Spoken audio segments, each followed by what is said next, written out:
A great question. I would say that just before we get into the sort of the LP stuff, I think Metagrove has always been a community. I think Okay. that's as sort of pretext is we never wanted Metagrove to be a fund per se. It was always like, well, how can we make this into a fun, I guess, syndicate where we can sort of share deals with each other, we can co-invest together, we can help founders grow because the origin story of Metagrove wasn't necessarily a VC fund per se. It was more so just a bunch of people that I knew very well, whether it be friends, colleagues, ex-coworkers, acquaintances.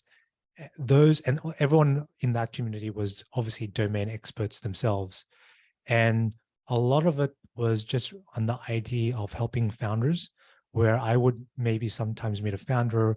I wouldn't necessarily know the answer to one question they had. I was like, hey, well, why don't I sort of, send you to one of my people, one person that I know, and then they can help you out with, I don't know, GTM, for example, or how to hire a good team.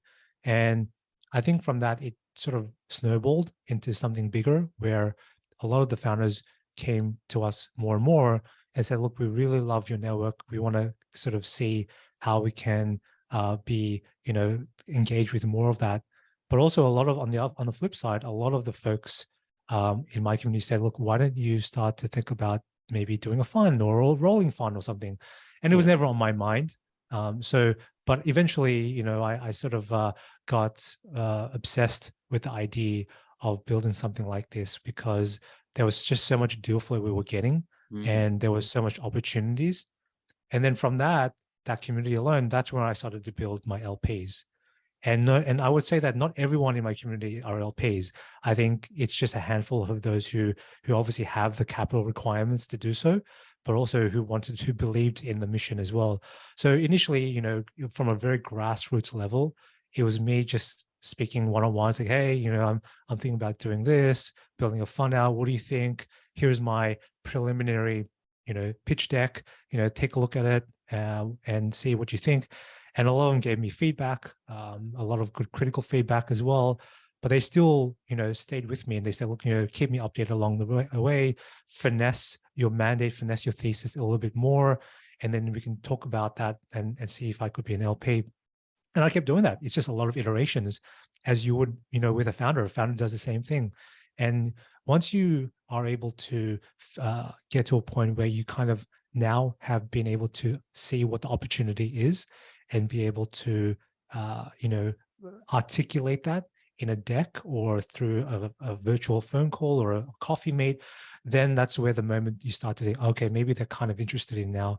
And that's where a lot of the, folks who initially started off as community members began to become interested as an LP. It's like, look, I'll throw in some money just to support you, but I also want to see where this goes as Yeah. well. And then eventually a lot of these LPs connected me with some of their LP friends as well.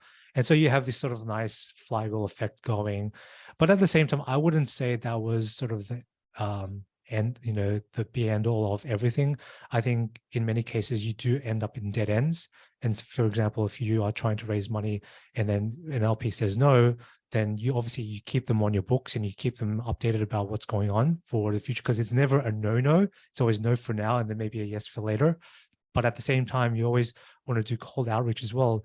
And I know a lot of people, this is sometimes a contentious issue about reaching out cold, but I think it's perfectly fine as long as you're reaching out to the right people. I think that's the biggest thing.